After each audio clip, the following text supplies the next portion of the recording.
这是林果良品竹下人参。我最重要的家人在我身边，但我没有留时间给他，我就忽然醒悟了，为什么我要把我的时间跟注意力放在这些既不在乎我，也不爱我，也不重视我，对，而且还让我痛苦，而且这辈子我跟他都不会有交集的人，对，我何必在乎他的言论？这些真正爱我的人、在乎我的人、关心我的人、对我的肯定，为什么我没有留一点时间给他们？就是我自己，其实当下我就默默的掉泪，然后就想说，爸爸不行这个样子。大家好，我是阿如，我是 Gary， 欢迎来到竹下人参。今天怎样？怎么了？我要先讲一下，我今天好，你有很多感受，来宾非常，我这样讲马上就伤到人，因为我年纪比他大很多，可是我小时候就好欣赏他，哪一种欣赏法？非常非常的可爱，非常的帅。好了，也算是我的偶像之一啦。对，好，我们先来介绍一下今天的特别来宾好了，就是在早期大家比较还有在关注部落客的时候啊，那个时候有几个非常知名的爆红的，算是现在的阶段来讲叫网红啦。那个阶段叫什么？部落客。早期其实叫部落客，对，知名部落客那时候的流量都非常非常非常高，其中有一位就是靠着减肥去让大家突然间成为家喻户晓的一个部落客，就是今天的特别来宾，叫做一休。然后他也出过了一些书，包含一休陪你一起爱瘦身，然后也出过2集嘛。那我们先请一休跟大家打招呼。Hello， 大家好，我是早期的部落客网红的始祖一休。对，那个时代就是我觉得那时候时代应该没有非常多这种像你这种流量的部落格。应该是说我们那个时候就是无心插柳嘛，因为一方面当然就是写一个自己减重的故事，然后但没有想到会引起这么大的回响，对，所以做这件事情是真的非常是无心插柳，是因为会写这个部落格很大一个原因是因为当我在分享我的故事的时候，很多人就会非常好奇，就是说，那你吃什么啊？然后你怎么做运动啊？对，反正就会很多细节就对了。对，那个讯息每天真的是几百个讯息一直传进来，对，根本没办法回。然后后来我就想说，那不然我就是把你们问的问题，然后我写成一个文章，然后给大家看。对，那就开始就是这样写。可是你那些问题之前是因为你有先爆红了某件事吧？应该是说我那一个第一个文章是我分享了我一年从87公斤，然后瘦了25公斤到62公斤的一个经历。然后有照片，我记得对有一个照片。那当时我确实是有放了一个部落格的文章，是因为我想要让大家就是比较能够完整的去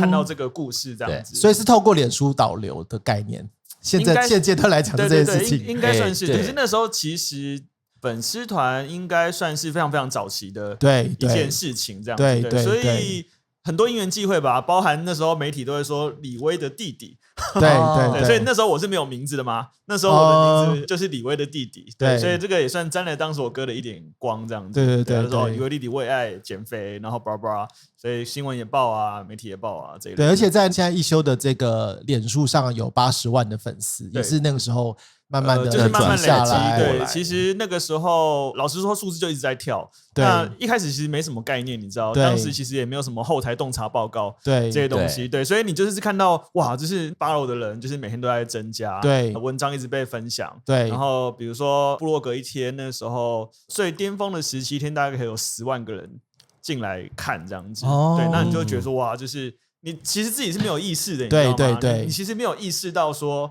你现在回头来看会觉得说哇。那真是时代的红利，对。可是，在当时其实是没有意识的。那我很好奇，那个时候啊，你在那个也不能说爆红，你在整个这样子红起来之前的原本的从事的工作是什么？这好像就比较少人知道哦。对，因为我算是家里有一个家族企业，然后大家比较对我熟悉的状态，应该是说我是李威的弟弟。那当然也是因为我写了这个文章之后，大家才知道我是李威的弟弟嘛。那所以其实我之前是做过他的助理。对，大概做过2年的时间，然后后来就是一直跟着爸爸在做事情。对，所以这其实也是蛮有趣的一件事情，是因为我知道林果其实也是在家族的传承上面，就是可能跟鞋业有关啊，还是什么之类的。那我自己其实本来一直是跟着爸爸在做事，对，但我不知道这边听众也好，或者你们也好，就是跟着家族做事，应该会感觉有很多枷锁也好，或者是有很多这种你没办法伸展的，对你没办法伸展，或者是你甚至你好像是寄人篱下。但我好奇，对，就是你在，因为我们现在讲的是因为这个奇遇，对，所以你展开了全新的一个事业。但在那之前，但我想要讲的就是这个，就是为什么我会写这个文章。其实一方面当然就是这是我过去的经历嘛，对，我很想要分享。这件事情是我看到那么多人在减肥，然后用很多奇怪的方式，那我自己也很失败，很过很多次，那我终于成功了。那我第一个我想要分享这件事情，但是我得说这件事情它也是有点目的性，就是我为什么我要写这一个文章，是因为我也想要试试看，就是我那时候老实说没有网红这个名词，没有 KOL 这个名词，对，然后当然可能有部落客，在那时候可能有部落客，但那时候我想说，我能不能做一些属于我自己的事情？对，就是不是在家里面底下，然后我不知道它未来会变怎么样子，但我可不可以有一件我自己想做的事情？这是属于自己的，是属于我自己的，然后我想要去尝试看看发展的一个方向的一件事情。所以我的另外一件事是说，在这之前你在家里面的工作，其实我一直被誉为是家里面的接班人，对，但我对这件事情其实我感到，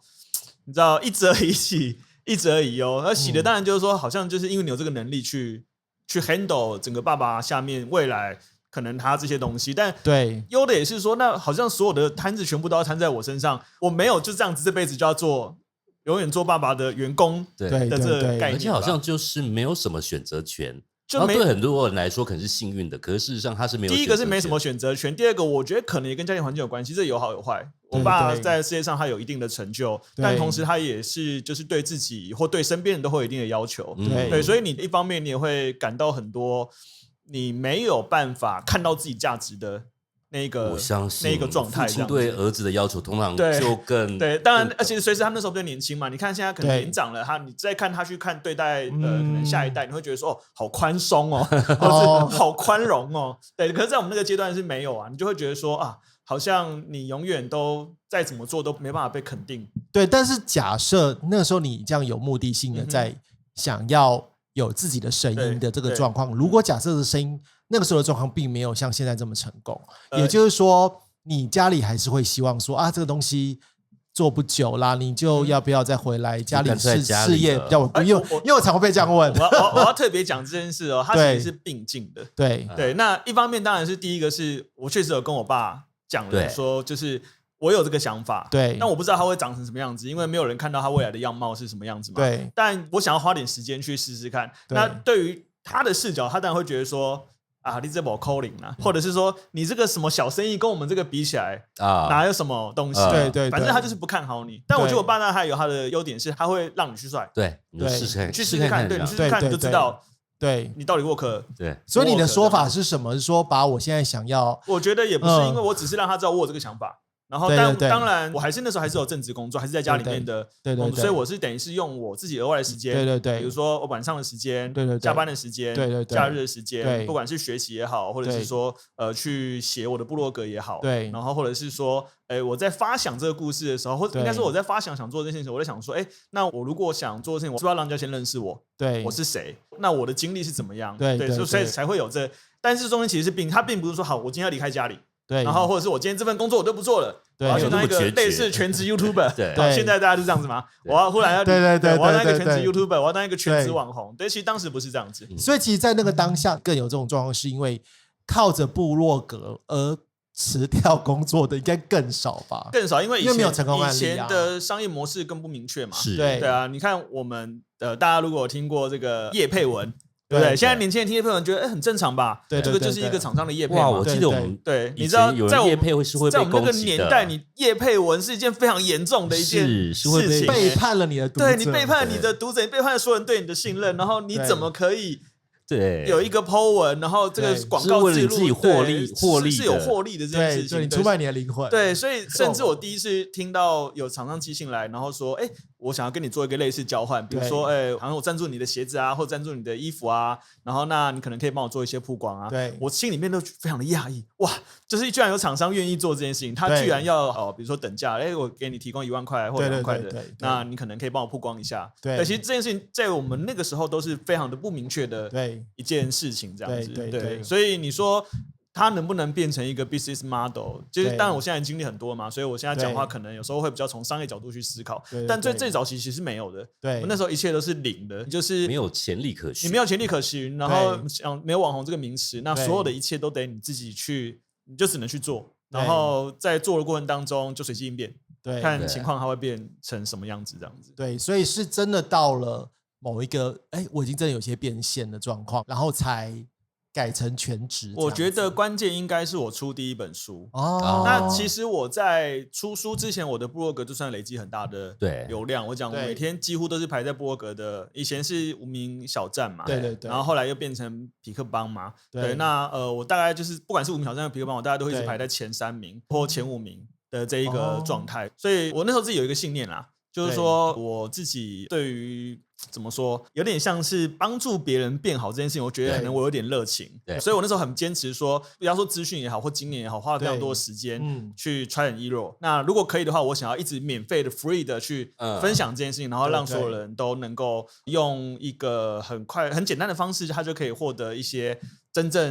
实的资讯这样子。对，所以那时候出版社来就是编辑就写信给我，说想要找我聊，然后我们就出去聊，然后后来他就说他想要找我出书，然后那时候我就想说出书，可是我所有的文章都是免费的，就是这个出书的意义跟价值是在哪里？因为所有的读者他可以在网络上都可以看到，对，他可以看到所有的所有的内容，而且我还是有排列的，我有顺序的，比如说你整理的很好，已经帮那个读者都已经安排好，我都有分类好了，就是比如说你外食你看这个系列，然后你要基础的这个观念你看这个系列，然后你运动看这个系列，我说这个东西全部都是免费的，就是它的价值在哪里这样子。对，所以其实一开始我是说我不想出书的，我说因为一方面我觉得就是这有点违背我的初衷，然后二方面就是我也完全对于书卖多少叫好这件事情我完全没有概念，我一点概念都没有这样子。对，所以其实那个编辑后来到现在都跟我很好，我觉得他也算是我的伯乐之一这样子。那时候他们就找我聊，那我非常记得第一次印象非常深刻，一个编辑一个类似企划，就是类似企划执行这样子，我们就一起在士林的一个类似红茶店。那我其实本人非常喜欢吃薯条，所以我不管到哪里呢，其实大部分我都会点一份薯条来吃。虽然我减肥啊，或是我是主张要瘦，可是我并没有主张是要过着一个苦行僧的一个饮食状态。所以那时候坐下来，你要点什么，我就画一画，比如说红茶，然后点了一个薯条，然后薯条上桌之后呢，2个编辑都非常的惊讶，就说一休你吃薯条啊？然后我就想说薯条很好吃，薯条不能吃吗？对，所以就是在那个状态下，我们就很自在。后我就问他说：“那你告诉我，如果今天就是要出书，为什么这个读者要买这一本书？”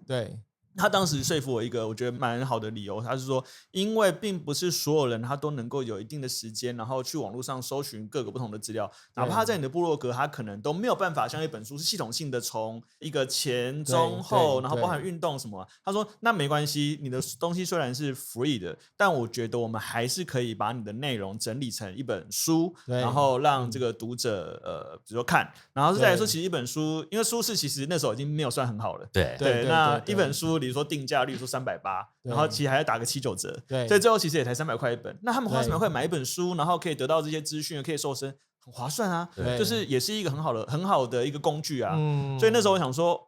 好哦，那我就是问他说，那我想问一下，到底现在多少书算畅销书？因为我其实也算是喜欢看书的人，然后但是我没有概念一本书多少畅销书。他说，一般来讲，如果你可以卖到5000本。就算是一本还不错的畅销书。那如果你可以卖到1万本，哇，那就算是符合这个畅销书的定义了。那时候我心里想说，好，那我的目标就是5000本。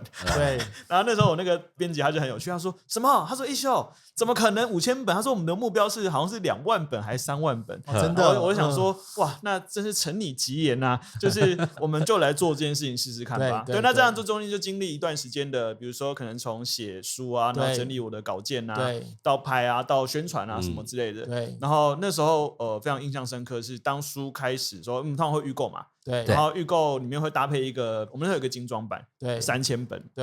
那编辑说他也跟出版社拍桌子，他说因为他一直坚持这个3000本一定卖得完。但我们刚刚听到出版畅销书是5000本吧？然后如果你精装版精装版3000本是比较贵的嘛？精装版3000本怎么可能卖得完？就是出版社的回应是这个样子，然后他就说，就是我如果一休这3000本卖不完，我就离职。对，然后我后来想说，你也赌太大了吧？你有需要这样子吗？对，那后来就是一预购，马上3000本就没了，是1-2个小时，他就马上打电话给我说，一休3000本卖完了。我说哈，真的吗？他说他马上叫出版社，就是马上就是加印，就是因为我们通常会有分出版1刷，对，跟2刷嘛，然后3刷嘛这样，然后后来就开始就是一直出来就开始排行榜第1名、第2名、第1名、第2名。然后我记得那时候我们那个时候有一个非常强劲的对手，叫做缠绕画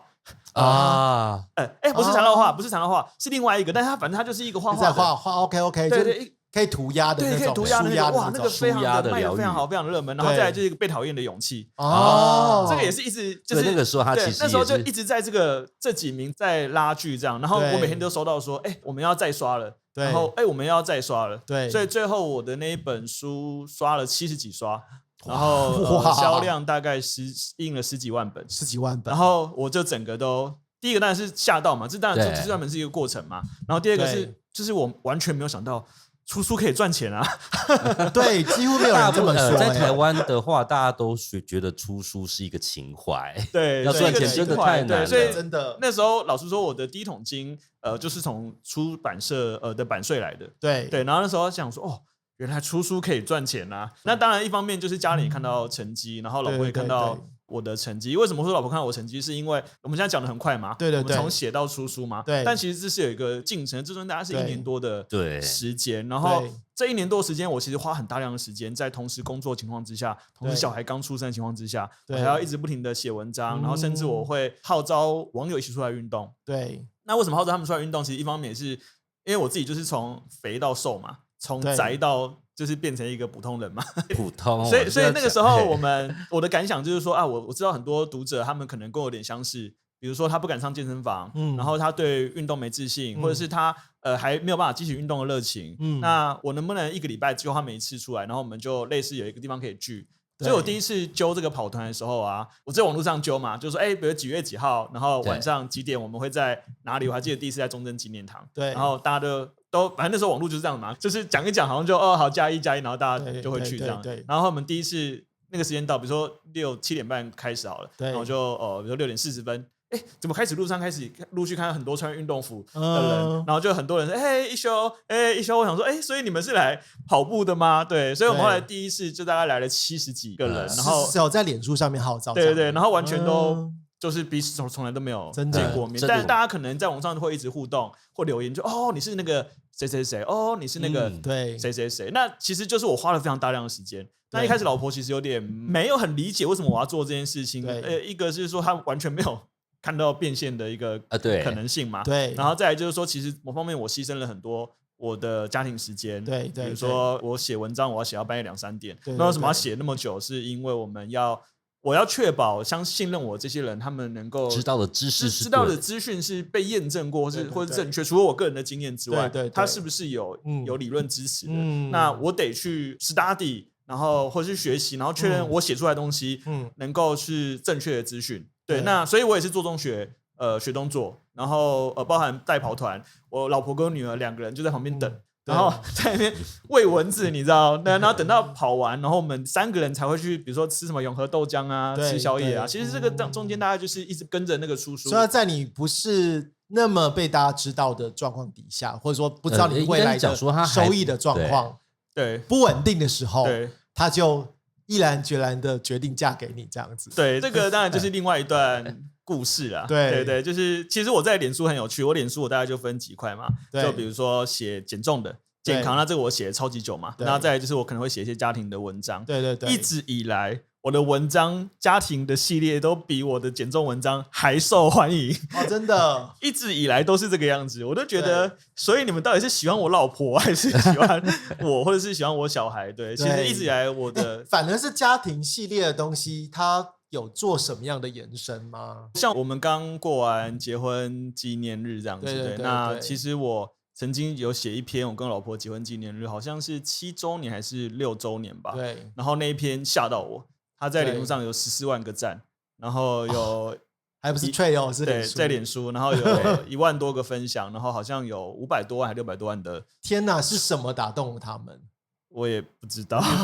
我记得有看过，但我当然知道有一些是因为名人效应嘛，他讲什么大家就会 follow，但有些因为我在看一休写的东西的时候，我还跟新闻讲说，你看哦，现在已经没有网络红利了，是跟以前的年代很难，就是反正它触及率很低。对，可是你现在写的东西大致上来讲，都还是有最少20-30个分享，就蛮多都有这种状况，不论你刚刚写的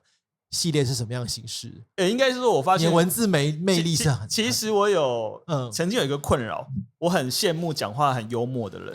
因为我觉得我讲话不幽默，所以像我有一个朋友，他总是妙语如珠，我说好羡慕他，为什么你总能想到那些我想不到的回应跟回复？对，那我自己从高中开始吧，我就很常被同学叫我叫李老苏，苏就是那个牙叉苏的那个苏，苏企鹅的苏。然后为什么叫我李老苏呢？是因为我很容易进入一个认真的状态。如果今天读者第一次听我讲话，发现怎么都是你在讲，就是我很容易进入一个一直讲话的状态。那这可能跟我个人特质有关系，或许是我有点热情，或许是专注，对，或许是我有点爱讲话之类的，所以我很容易就是你问我一个什么，我就会想要把我所有的全部知道都有读书会有感受到，对，都分享给你。所以有时候我老婆就会制止我，就是说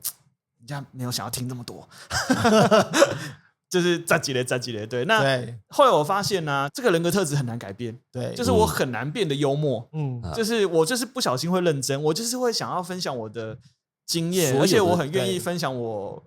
失败的经验，因为我觉得以前我们会害怕被人家知道失败嘛，对，尤其在亚洲的文化里面，就是你失败或做一件事情没有成功，似乎就代表你这一个人就是分数就是要被打扣分或不好或什么之类的，对。但我后来就是随着人生历练的增加，或者随着年纪之后，我发现似乎大部分的成长都是在失败的那个过程当中，或是在痛苦那个过程当中，你才会有收获。突然有一个蜕变大跃进，你不会在顺风的时候突然成长很多，通常都是在一个比较逆境的状态下成长。我会发现，那这样失败对我来说，它其实很有意义啊。对，所以我后来就不太再说失败这个词，就是如果我们要去定义失败这个，他通常在讲你做一件事情没有成功嘛。我觉得我后来就变得比较说我们在试错，对，所以那我觉得，其实这些经历对我来说很有意义，是因为我试错，我累积我的经验，那我把我的经验分享给你，或许可以给你一些启发，或许给你一些洞见，或许我真的有做出一些成绩的时候，我可以带这些成绩告诉你说，我真的是这样做成功的。那至于对你有没有帮助，那是另外一回事。但至少我就是分享出去了，这样对不对？所以可能就会变成这样子。我在写东西的时候，我比较会下结论，我比较会分享一些我自己的心得，比如说我过去怎么做啊，然后他怎么没成功啊，那后来我怎么成功啊，所以我收获了什么，我学习了什么，或是我对于家庭之间，如果你要讲为什么婚姻这个事情特别会有人想要分享，是因为我以前是个不婚主义者。那这件事情其实我爸也不尴尬听我讲，因为我爸爸有5个老婆，所以我有11个兄弟姐妹，对，然后所以我跟我哥是同一个妈，就是同父同母，对，那其他都是同父异母，对，所以我对婚姻老实说没有憧憬，就是我觉得如果2个人相爱，有没有婚姻似乎都不是问题嘛，对，所以以前只要女朋友跟我讲要结婚，我就说那我要分手，对，这么绝对，对，所以我就说，我就先讲，我甚至我都会先讲说，如果你要结婚，那我们就不要在一起，对，然后而且我还会定一个约定，就是我们就交往2年，对，你要就来，你不要就算了。所以其实我几乎所有历任女朋友的分手，都是因为最后他们想要跟我结婚，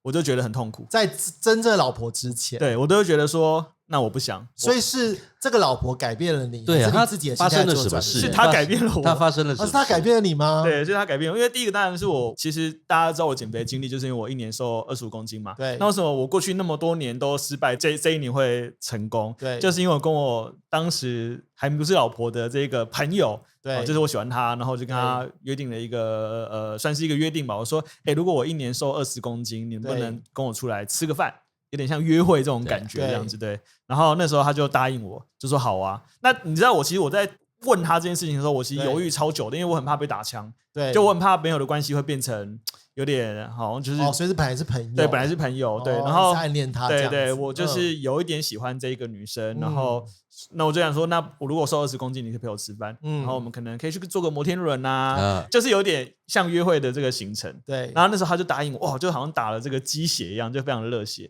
所以那1整年我非常努力的运动，我那一整年就是控制饮食啊，然后运动啊，然后那时候还没有重训，那时候就是在家做一些徒手的肌力训练，然后所以在这过程当中，我们有那时候 MSN 嘛，那 MSN 它其实可以打状态嘛，对，大家应该有经历过这个年代嘛，然后我就会比如说，今天第一天跑10公里。然后今天第2天，然后跑5公里，累积15公里，然后我就一直累积，所以在最后1年之后，我跑了260几天，累积了大概2600多公里。然后我还会在后面括号我的公斤数，我就是为了给他看这样子。对，比如说我从87、84、82、79、73，就是一直在跳这样子。对，那我最后就是。意思说，快，我目标快达到了，快达成了。那这中间其实我觉得，因为我们中间其实一直持续在聊天啦，对，那可能他也觉得说，哇，这个男生是有点认真的，对，所以后来我们就出去吃饭啦，然后坐我们天轮啦，对，但事情没有这么顺利，就是我们其实并没有交往，对，那为什么没有交往？是因为我老婆就是。当时他是前一段恋情交往比较久，那他觉得就是他的人生已经花了很多时间在谈恋爱，对，然后他也知道我家的状态，对，然后他也知道我爸的这个太太很多，所以他就第一方面他很抗胜嘛，就是很怕会遗传嘛，然后二方面他也会觉得说，那你是认真的吗？对，所以他那时候就说，你是用结婚为前提来跟我交往吗？然后说我心里想说，靠，我们都还没有交往。你就问我这个，然后他说，如果你不是用结婚为前提来跟我交往，那你不要来追我。对，所以我刚好马上找到一个克你的人，所以我后来就想说，我是，但心里面其实一直在犹豫。那当下为了就是还想要追到这个女生嘛，对，我就先说我是，还没有到手。对，但其实我天人交战很久，毕竟不婚主义者这个信念跟着我非常非常久，然后而且我也确实执行了它。比如说跟过去恋女朋友分手都是因为他们想要结婚，不想结婚而分手这样子，对。但后来就我靠，是不是遇到一个硬的这样子？他一开始就给你就是来这个狠招。那当然一方面我也看到他的态度啦，就是说他也是认真的想要去找一个可以交往一辈子的对象。第二个，我觉得那也是一个很好机会问我自己。对，所以我会觉得我现在很喜欢讲一句话。就是一切都是最好的安排。对，那以前我听这句话，觉得它是一个 bullshit。对，我觉得它就是一个自欺欺人，然后就是一个就是这个站着说话不腰疼的一个劝人的或安慰别人的一个话。但我后来就是你知道，有时候你就是一样嘛，我们就随着经历的增加，就发现真的耶。因为其实在这一个女朋友之前，就这个老婆之前，对，就是唯一的老婆之前对，唯一的老婆之前，其实我算是交过蛮多女朋友的。对，我很早就交女朋友了，我国中就交女朋友了，我女朋友几乎从来没有断过这样子。对，所以那时候我哥都会笑我说我是实力派。对，因为我以前胖胖的，对，但是我女朋友都从来没有断过，对，所以我哥，因为我之前有曾经在我还胖的时候上节目，跟我哥上节目，比如说他找家人啊什么之类的，对，然后来让我们欢迎李威的弟弟，然后我就很腼腆的上台了，然后我还记得我们是上那个小燕姐的一个节目，叫什么我有点忘记了，对，然后小燕姐就说亲生兄弟吗？怎么长得不太像？然后我哥就说我弟是实力派的，对，他走另外一个路线这样子，对，所以其实一直都有女朋友。但在交往这个就是现在这个老婆的那一个之前，其实我经历了一个我觉得有点痛苦的状态，就是又经历了一个分手。那因为我很早就交女朋友嘛，所以就觉得说哇，一直反复的这个过程当中，我到底要重复这样的事情多久？对，喜欢一个人、爱一个人交往，然后分手痛苦，然后又重新喜欢一个人、爱一个人交往，又分手又痛苦，对，一直重复。所以那时候其实我有一个朋友啊，他送我一本书，他是一个出版社的编辑，他送我一本书叫《与神对话》。对，在更早之前，我也很喜欢这本书。对，但那时候我就翻嘛，因为他就很大力推崇，哇，这本书多好多棒。那时候我就20出头吧，然后我记得好像差不多有一段时间我就翻。靠，这什么书啊？什么他会跟神对话？什么神自己跟他讲话？我想说这骗人的，我心里面就给他夸上一个骗子的这个标签这样子。但你知道，人在痛苦的时候，我后来就能够理解为什么人在痛苦的时候会容易陷入一个宗教或者陷入一种迷信，所以你需要一个心灵的寄托。但我算是无神论主义者，就是我没有赌特定是哪一个宗教信仰，所以那时候我就大量的看书，然后就忽然我又翻了《与神对话》这本书，因为它就在我的抽屉里面这样子，就拿出来看，然后我就忽然觉得，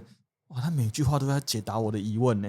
就是它里面的每一个话，每一个章节，而且你会觉得说，靠，这不是神讲不出来的话。如果你今天是一个普通人，你智慧没有到那个阶段，你讲不出这一个内容。对，所以他那时候我有2个关键状态，一个是我决定交往这个女朋友，对，然后第二个是我决定生小孩，其实都跟与神对话有关，都有关系。对对对，那与神对话影响我很大一句话，我到现在都还一直记得。他说世界上有一种爱啊，唯一无私的爱啊，是父母对子女的爱。然后他说，虽然我们也会爱人啊，我们会爱宠物，我们会爱什么？他说，但是只有父母对子女的爱是唯一无私的爱，对，不求回报，无条件的。对，那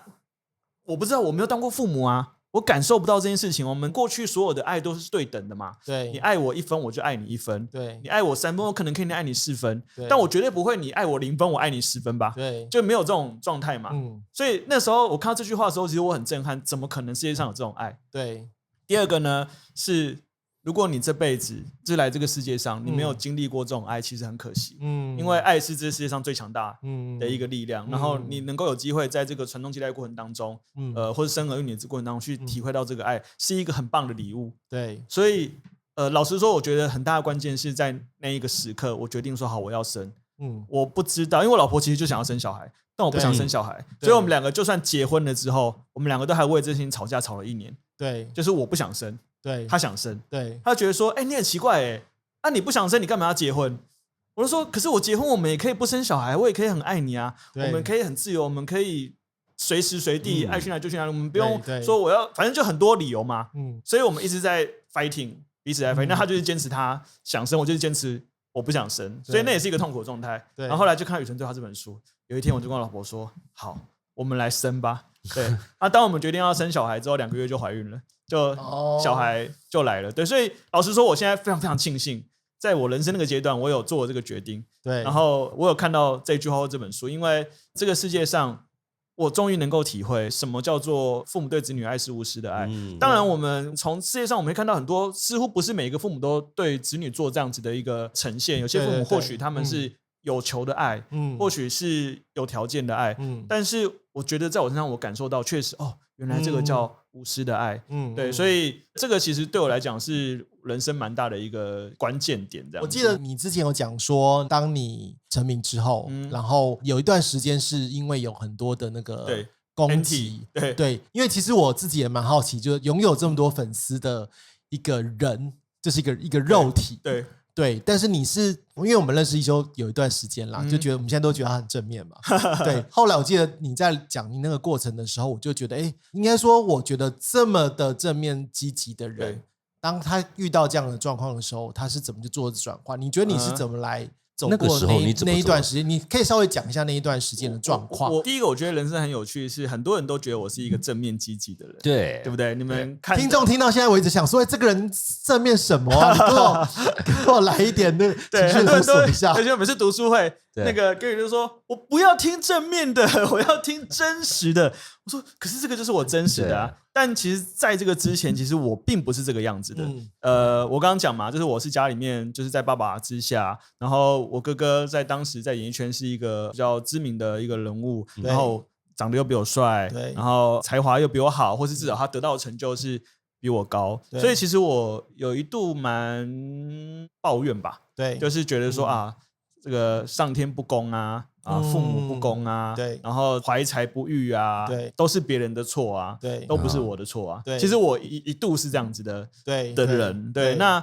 但你知道，就是其实我觉得后来我很能体会书中自有黄金屋这句话，对，就是确实有时候在一些关键点你会发现其实很多声音一直透过不同的形式在跟你对话。所以那时候我记得有一个概念，它就是说，你如果一直抱怨，其实你的环境事情也并不会改变或者是进步。对，那如果你不想要这个状态，你唯一能够做的就是去改善它，或去改变它。对，那改变很多面向嘛。对，那所以我那时候看《与神对话》，我就觉得我好像顿悟了，你知道？他其中讲，就当你的内心的 mindset 改变的时候，你就会发现你的外在世界其实完全没有变，对，但是你的内在世界转变了，对，所以你从你的内在世界看出去外在，你会觉得一切都变了，对，哇，我就觉得好神奇哦，真的耶。对，所以后来一直到你刚刚问的那个问题嘛，就是我在写书的过程当中，其实一路是很顺利的嘛，对不对？我从我写了，然后出书了，我卖得很好，我觉得说哇，就是宇宙在回应我，对，那种然后很顺，运轮到我了，对，轮到我了，很顺。然后爸爸也肯定你，然后老婆也肯定你，然后大家也为你开心，什么之类的。所以当网络上开始有人在第一次在攻击我的时候，其实我非常的 why。为什么要攻击你？对，我就觉得 why 为什么我有写了什么不对的事吗？对，或是我有做了什么影响你的事情吗？对，我有做了怎么样伤天害理的事情吗？对。那你知道网络上现在黑粉是一个很正常的状态吗？对。那当时并不多没有这么对，没有这么不会到现在，对，没有到现在这个状态，都还是以人为善为主。对，所以当时怎么改变这个东西？对，当时就有一个人，他就是专门就是他就写了一篇文章，然后在攻击我，其中里面曾经写过文章里面的一个很枝微细节的一句话，对，然后说，就他就骂了脏话，说三字经，说你怎样呢？根本在害死别人什么之类的。对。然后我就觉得说，因为其实我父母很小就离婚，对，所以我从很久以前我就非常在意三字经那3个字，对，而且包含别人的评价跟对，就是我觉得你这个就是在侮辱我的妈妈，对，所以我其实非常在意这件事情的，所以当他那样骂我的时候，其实我是很生气的，我在网络上直接是回击了，比如说我截了图告诉他，然后我就写了，所以类似一个反击这样子吧，对，然后你知道就是那时候有流量嘛。所以你这样写的时候，大家就会开始就是群起这一起这样激愤啊。所以脸书演算法那时候已经开始对，然后那另外他们那边也是嘛，他发现，那后来那个人就发现哇，骂一休有流量，对所以就开始不停的骂我。对，那不停的骂我呢，就是在这中间过程当中，因为其实我觉得我不是一个会吵架的人，对，就我不太擅长跟别人吵架，我会觉得说我又没有做，对，因为我这中间其实我有回应他几次，但我发现我每次回应都让他更好，对。所以我就想说，那我干嘛要去帮助你成名？对，所以我后来就不回应。可是不回应，你知道，我觉得尤其现在的社群媒体啊、网络世界啊，不回应其实就等于你默认。对，在现在的社会里面是这样，所以你不管怎样都得要发声。可那时候我不知道这件事情，所以我都选择不回应。对，然后不回应就似乎代表他讲的所有事情都是对的，对，就是都是成立的。他对你的所有的指控全部都是成立的。所以那时候其实我蛮痛苦的，有一段时间，就是一方面是我写什么文章、做什么事情，都会有一堆人来。黑粉来留言吗？所以那段时间已经变成是在一个，我觉得已经变成一个现象。这事情之前并没有完全从来没有过。从他开始讲这件事情之后，对每一篇下面都会有，对，都会有，然后都一堆人就是来骂你啊、踩你啊，然后反正就是讲一些。开始越来越多人发现流量密码，对，然后开始很多人就是整个健身圈啊、运动圈都在攻击一休啊，因为一休很不专业啊，所以那时候我们后来就开玩笑说，你知道一句话惹恼教练是什么话吗？对。那句话就是说，可是一休说，只要今天他的学生跟教练对话的过程当中呢，教练提出一个概念，然后那个学生他只要讲，可是一休说，对，教练就是摔笔。你给我滚！就是我不要教你这样子，对，所以就有一个很大的一个反一休，算是一个风气吧。对，在风气还是一个社团，对，社团风气都有啊，真的吗？对，然后也算是一个指标，对。那因为那时候我就有流量嘛，所以骂我就有新闻嘛，所以就包含上新闻啊，包含什么，其实都有，就一直都有。那我很不适应这件事情啊，因为对我来讲，我的信念是我没有做错事。如果说我做错事，对，你指教我修正，那我觉得对我来讲是一件好事情。对，因为代表我没有做好的地方，有别人确实提出一些正确的视角。对，那我们来改进嘛。问题是，我就觉得你这个就是无中生有，鸡蛋里挑骨头啊。对，那我是要去改变什么东西？对，所以确实这个影响我很大哦，因为这个中间包含可能粉丝减少啊，包含网络上很多这种言论的攻击啊，所以我自己其实有一段时间是自律神经失调。我觉得对啊，这个都会造成那个自己对自我的那种创伤。但我那个时候我不知道这件事情，我只有觉得，我开始觉得我很容易心悸，然后开始觉得我有点逃避人群的眼光，甚至我像我们这样聊天嘛，比如说外面旁边有人啊，我就会选择坐背面，不想要被别人看到。或吃饭的时候被别人看到，我就开始会很多这种举动，然后我都不想出门。然后后来有一天我是去看感冒吧，然后我就不知道聊什么，我就跟医生说：“我最近有点心悸。”然后那医生可能也蛮专业，他就问了一些问题。他说：“你这听起来像是自律神经失调哦。”然后我就想说什么叫自律神经失调？我就 Google 自律神经失调，然后就列了大概比如说7、8个或8、9个，怎么每一项跟我都很像？原来我这个叫做自律神经失调。对，所以后来那段时间这样讲也很快嘛，但其实它应该有接近1年甚至1年多的时间这样子。对，然后我那段时间就非常感谢我老婆跟我小孩。对，第一个就是我老婆每天晚上都牵着我手跟我睡觉，然后想说，你知道，因为你就甚至要靠喝酒入睡，你知道，你就觉得真的是这种苦，你又很难讲。你又很难在网络上跟大家现在就会讲说有人出来讨拍拍咯，对，你又很难去跟大家好痛苦哦，分享这种心情。然后再来是我也算比较不想要传递这种就是传递太负面能量的人。那倒不是我觉得人不能负面，只是说我觉得我分享这个对于你没有帮助，对，那对我可能也没什么帮助，对，顶多我可能心情稍微释放一点点，对，但这对于我这件事情其实并没有帮助的，对，所以那时候就是跟太太2个人，然后就每晚牵着手陪我睡觉。然后之前我记得我跟你们分享过，是后来有一次就是上新闻，然后那天就非常的赞，你知道，没办法就是专心，然后刚好那天我们是 Family Day， 我们出去玩，然后我还记得去公园，忽然就玩到一半，忽然就家人又传讯息来说，你又上新闻了。对，然后那个谁谁又讲了什么，然后媒体现在新闻一直在报，然后我们看整个心情都不好，你知道。然后当然你也想说，那我要怎么回应，或是我要怎么去跟我合作的厂商，跟我要去跟他沟通这件事情，然后我们怎么去让这件事情不要去影响到我们现在正在进行的这个状态。所以我们一整天呢，我觉得我都是人在，但是我的魂不在。是，对，然后一直到晚上的时候，我女儿就很乖，反正也是这样子。然后到晚上，我每天都陪她睡觉，有帮她拍背啊，然后说故事给她听啊什么之类的。然后她睡觉的时候，我就看她睡着了，好可爱，因为小孩睡着就是天使嘛。但我看到她这样睡着的时候，我就忽然觉得，我就忽然一股悲从中来。那我那个悲从中来呢，是因为我觉得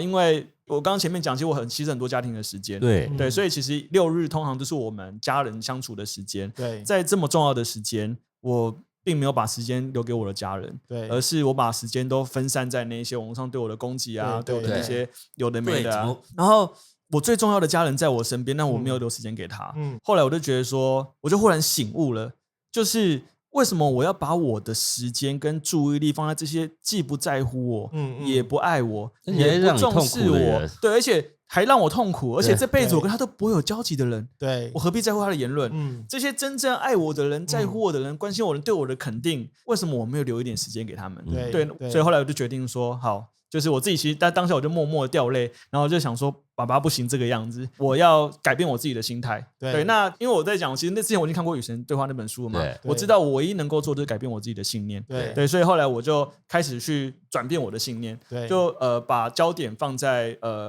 攻击爱我的人，而不是攻击我的人。然后那时候其实有掉粉，但大概掉到1%吧。对，所以你要看，那想说，那等于有99%还是支持你嘛？有可能有1%的人所以你就不再回应他们这样子。我唯一做一件事情，就我就告他。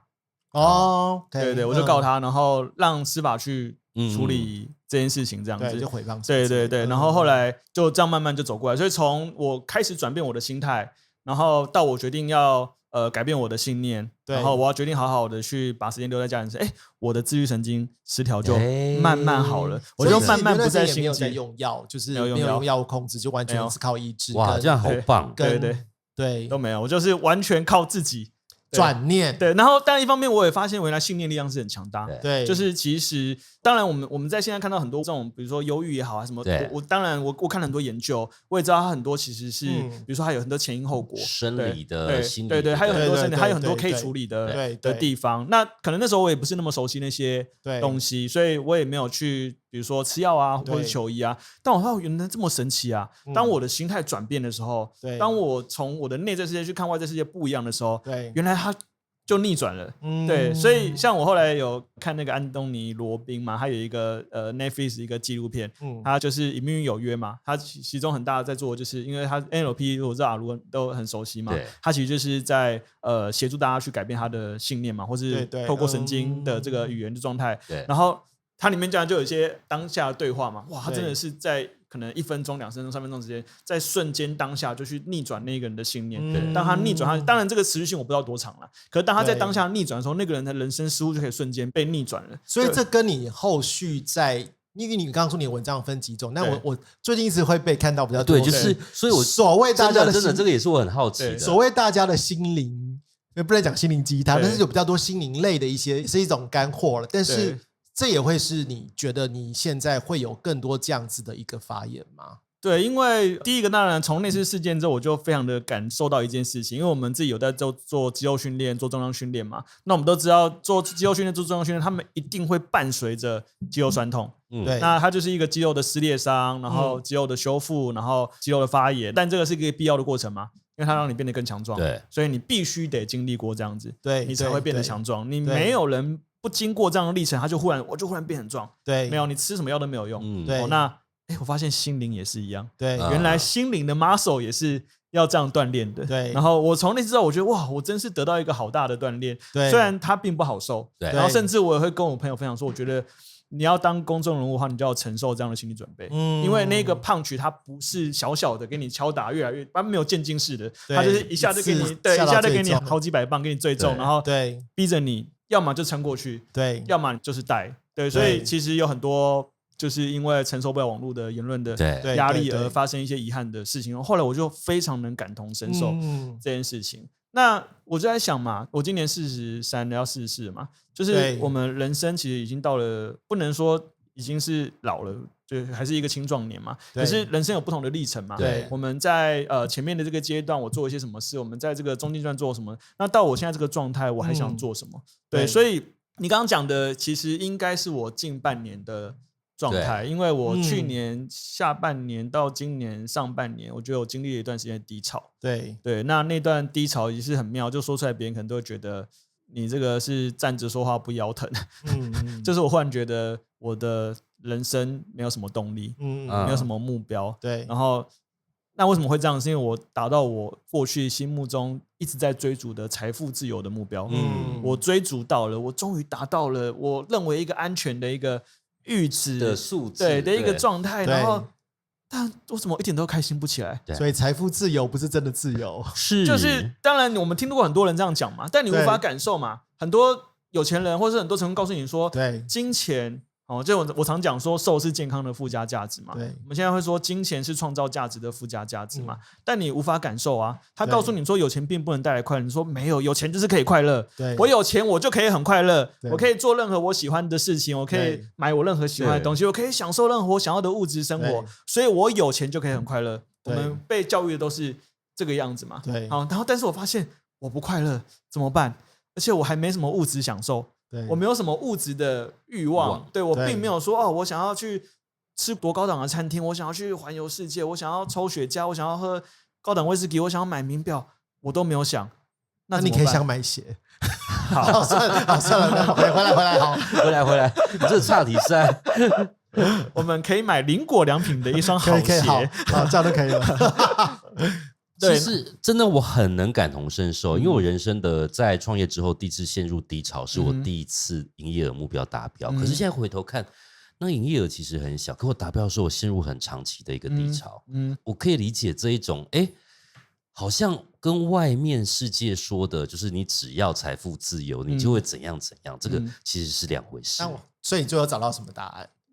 我其实蛮感谢 AI，因为我算是 AI 的重度使用者。对，甚至我跟他对话嘛，我想说，虽然你不是真的人，但我觉得你就像是一个真的人。对，因为在这个对话过程当中，我们可以感受到，就是一来一往过程当中是一个有智慧的一个回答，对，比较正向，对，当然也比较正向。所以这中间我找了很多朋友聊，然后我也自己看书，然后我也跟 AI 聊，然后我也看了很多跟多巴胺有相关的一些内容，这样包含我也研究了很多这个，像我们这次我导读的是那个《萎靡与兴盛》嘛，我觉得那本书对我也是蛮有帮助。我去理解了很多原来在这个状态下会产生什么样的事情，那原来我们现在的大脑发生了什么样的状况，这样子。好，那它其中有一个就是，那你去想嘛，就是到底做什么？我们现在撇除所有的外在的因素，撇除赚钱，撇除人生目标，撇除什么，你就很单纯的想说，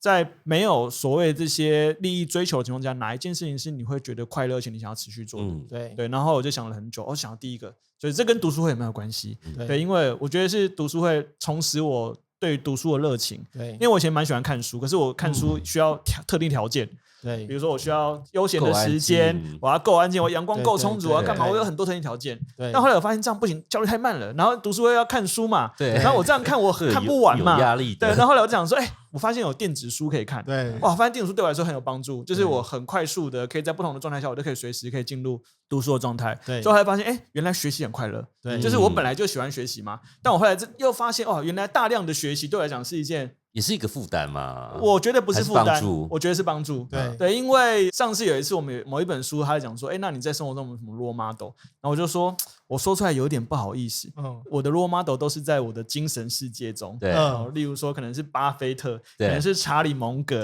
可能是黄仁勋，就是我都是在这个精神的世界里面，就是我觉得在书的过程当中去交流到了这样子。对，所以我就觉得说，好，那学习是我一件我很快乐，我想要持续做的事情。然后第二件事情是我喜欢运动。对，好，那以前运动是为了减肥嘛？对，然后但我现在就跟学生讲说，其实运动并不能帮你减肥。对，你要改变这个观念。如果你靠运动减肥，你基本上失败几率是很大的，因为人有补偿的一个机制。对，你运动越多，它就会把它吃回来。对，好，但是呢，运动是所有治百病的特效药。所有，每一个。所谓的慢性病，你只要用上运动，它都可以获得一定程度的改变。所以如果你要说，我想要健康，运动是绝对100%有帮助。那我自己喜欢运动嘛，我以前国小其实是篮球队，然后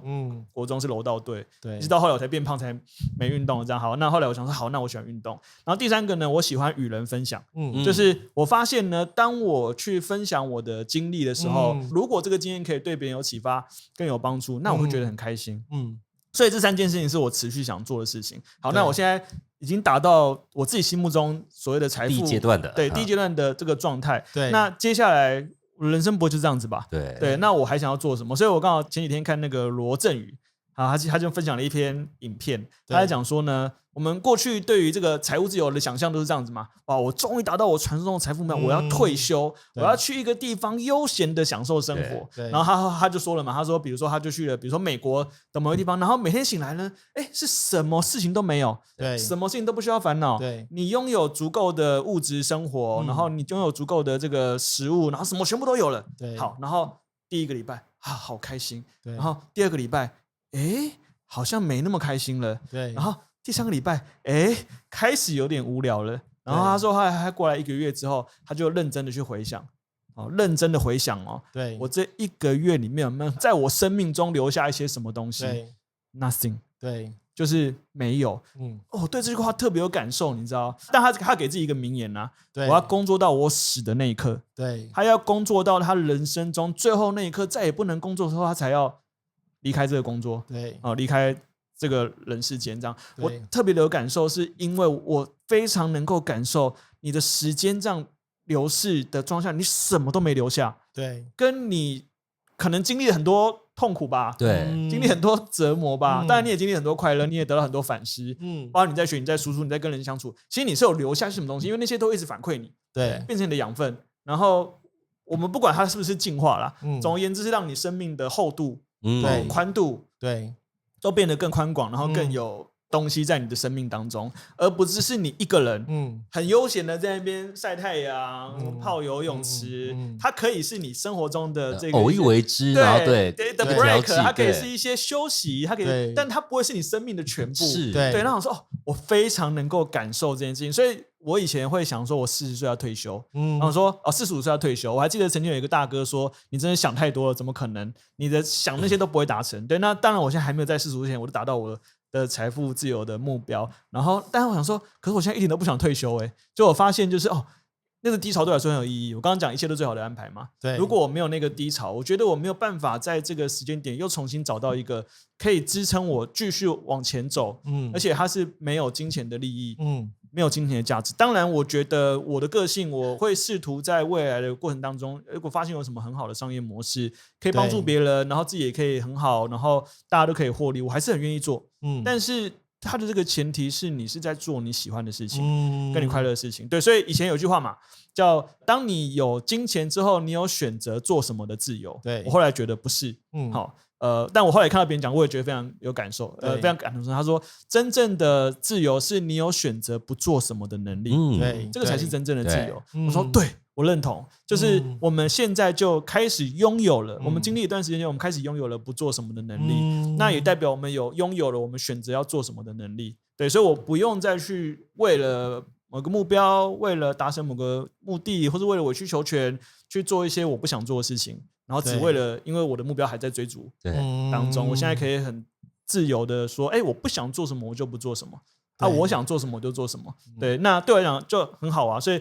我觉得我就重新进入了一个，我就跟我朋友开玩笑说，我可能进入躁期了，就我进入一个非常高效的状态。我这样听起来就是说，前一阵子的就财富自由，可是我跟各位也常在讲自由的晕眩，它不见得就会让人那么快乐哦。是。可是你现在开始在往一个精神上的另外一个比较抽象的自由，精神上的另外一种自由。对，我觉得我们今天很快的就是 review 一下一休的。你是不是我刚刚就讲了说，其实我很容易应该说这10几20年来一些心路历程。那但是我最后还是希望用一句话来总结，讲一件你一直在做，但可能不被大家所注意到，但对你来讲是很重要的一件事。什么是一休的足下人生？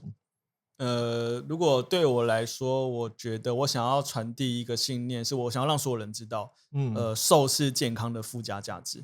当你健康了之后，你自然而然就会变瘦。所以当你把焦点专注在你的健康，对，而不是你的体重的时候，对，你就会发现啊，原来一切都是这么水到渠成。对，那因为我自己对于人生的追求就是很多阶段嘛，那所以到我这个阶段，我也会发现哦，原来就是我更能体会，比如说你的所谓的财富啊。你的人生的这个价值啊，其实都不是在你积极营去得到它，而是在你专注在创造什么，或专注在帮助别人，专注在去为别人创造价值，对，那你自然就会有价值。所以说，我跟学生讲说，你们一定要去理解，当你在做所有的选择、所有的决定，然后所有的行动的时候，你有没有把这个信念带在身上？如果你有把这个信念带在身上，你很自然就会知道你要做什么选择，而不会被绑架，不会被你的头脑，不会被外在的这些环境，不会被这些很多的精神的物质的去绑架你，然后让你去做一些你觉得，我明明做得很开心，但我做完又觉得很痛苦。你可以理解，对，或是我明明吃得很开心，但我吃完又很痛苦，对的一个过程这样子。对，那。今天很开心一休来节目跟我们分享他的故事。那如果大家对于这期节目有任何想法，也可以在评论留言区告诉我们。那欢迎订阅我们的频道，主要人生每2周更新一次。那我是 Gary， 我是阿如。那希望大家一起心理跟生理都能够越来越健康。那我们下期见，拜拜，拜拜，拜拜。